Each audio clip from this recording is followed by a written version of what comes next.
Telangana Rajyadhikara party Hyderabad district working president మా madam Bhavana Venkatesh గారు ఈరోజు షాలివాహన్ నగర్ అంబేద్కర్ నగర్ బస్తీ వాళ్ళు పొద్దున మా అధ్యక్షుడు తీన్మార్ మల్లన్న గారిని కలవడం జరిగింది.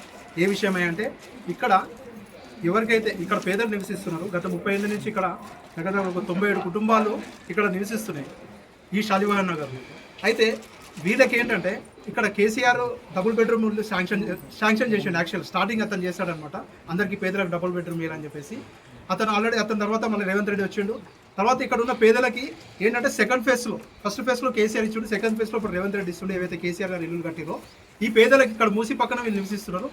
వీళ్ళకి అందరికీ కూడా ఇక్కడ ఇల్లు ఇస్తా అని చెప్పేసి మామూలుగా పేదలు ఎవరైతే ఇక్కడ ఉన్నారో, ఇల్లులో కబ్జాలో ఉన్నారో, ఎవరైతే 30 ఏళ్ళ నుంచి పొజిషన్లో ఉన్నారో వాళ్ళకి ఇల్లు రావాలి. యాక్చువల్లీ ఇక్కడ ఏమైందంటే ఇక్కడ ఇల్లులు వచ్చాయి, కాకపోతే ఇక్కడ ఉన్న వాళ్ళకి రాలేదు. ఇక్కడ కొందరు బస్తీలో ఎవరైతే కొందరు లీడర్లు ఉన్నారు, ఒక 5-6 మంది లీడర్లు ఉన్నారంట. కొందరు పేరు చెప్పారు, మీరు ఇదివరకే విన్నారు.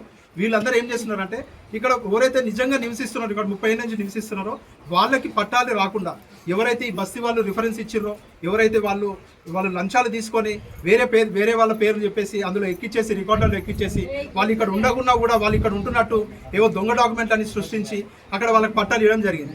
అయితే పట్టాలు ఇక్కడ కొందరికి ఇచ్చిర్రు. ఇక్కడ పట్టాలు ఇచ్చిన వాళ్ళది ఏంటంటే పట్టాలు ఎవరికైతే ఇచ్చిరో వాళ్ళ ఇల్లుని ఇక్కడ కూల్చేశారు. పట్టాలు ఇచ్చిన వాళ్ళకి ఇక్కడ ఇల్లు ఉండదు, పట్టాలు ఇచ్చిన వాళ్ళు ఇల్లు కూల్చేశారు. అయితే 68 మందికి పట్టాలు ఇచ్చారు. ఇక్కడ చూస్తే మాత్రం ఒక 5-6 ఇల్లు కూలగొట్టున్నారు. మిగతా వాళ్ళు ఇక్కడే ఉన్నారు. అయితే ఎవరైతే 68 మంది వాళ్ళు పట్టాలు తీసుకున్నారో, ఇల్లు లేకున్నా కూడా వాళ్ళకి ఇక్కడ ఇల్లు లేకున్నా కూడా ఇల్లు ఉన్నట్టు డాక్యుమెంట్స్ సృష్టించి అక్కడ పట్టాలు తీసుకున్నారు.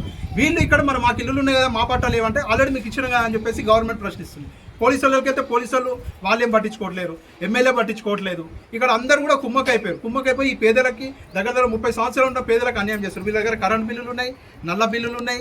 వీళ్ళ దగ్గర వీళ్ళు ఓట్లేసి ఇన్ని సంవత్సరాల నుంచి గెలిపిస్తారు. ఈ ప్రజలందరూ కూడా ఆ నాయకులందరినీ కూడా గెలిపించుకుంటూ వచ్చిర్రు.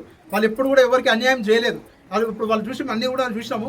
ఒక్కొక్క ఇండియాలో పాములు తిరుగుకుంటే పాములు, తేళ్లు ఇవన్నీ కూడా తిరుగుతారు. చాలా ఎంత దుర్భరమైన బతుకులు ఉన్నాయి ఇక్కడ. వాళ్ళేం గవర్నమెంట్ సొమ్ము అడుగుతలేరు. వాళ్ళు 30 సంవత్సరాలు ఇక్కడ ఉన్నారు కాబట్టి వాళ్ళు 30 సంవత్సరాల నుంచి ఇక్కడ ఉన్నారు కాబట్టి వాళ్ళు ఏదైతే ఉన్నారో వాళ్ళు ఉన్నదానికే వాళ్ళు డబుల్ బెడ్రూమ్ ఇల్లు అడుగుతారు. వాళ్ళకి పట్టాలు ఇచ్చేసి ఇక్కడ ఊరుగొట్టారు. మీరు అపార్ట్మెంట్లు కడతారా, లేకపోతే విల్లాలు కడతారా, ఈ మూసీ రివర్ పక్కన బ్రిడ్జ్లు వేస్తారా, ఈ గవర్నమెంట్ ఏం చేస్తుందో చేసుకోండి. దీనికి గాను మా మల్లన్న గారు ఈరోజు మమ్మల్ని వీళ్ళని ఈ బస్సులో ఏంటో వెళ్ళేసి కనుక్కొని వెళ్ళేసి రమ్మని చెప్పారు. మేము ఇక్కడ వీళ్ళ సమస్యలన్నీ విన్నాము. ఇది మా అధ్యక్షుని దృష్టికి తీసుకెళ్తాము. ఖచ్చితంగా ఇక్కడ ఉన్న పేదలకి న్యాయం చేస్తాము. ఖచ్చితంగా ఎవరైతే ఆ 58, 68 ఎవరికైతే దొంగ పట్టాలు ఎవరైతే పొందిర్రో వాళ్ళకి ఇచ్చుకోండి. వాళ్ళకి దొంగ పట్టాలు ఇచ్చుకోండి, మాకు సంబంధం లేదు. ఇక్కడున్న పేదలకు మాత్రం వీళ్ళకి పట్టాలు ఇవ్వండి. ఇక్కడికి వెళ్ళి ఒక్క ఇటుక బిల్ల కూడా మేము కదలనీయం. ఇది మేము తెలంగాణ రాజ్యాధికార పార్టీ నుంచి ఖచ్చితంగా మేము డిమాండ్ చేస్తున్నాం. ఈ ప్రభుత్వాన్ని వీళ్ళకి వెంటనే పట్టాలు విడుదల చేయాలి.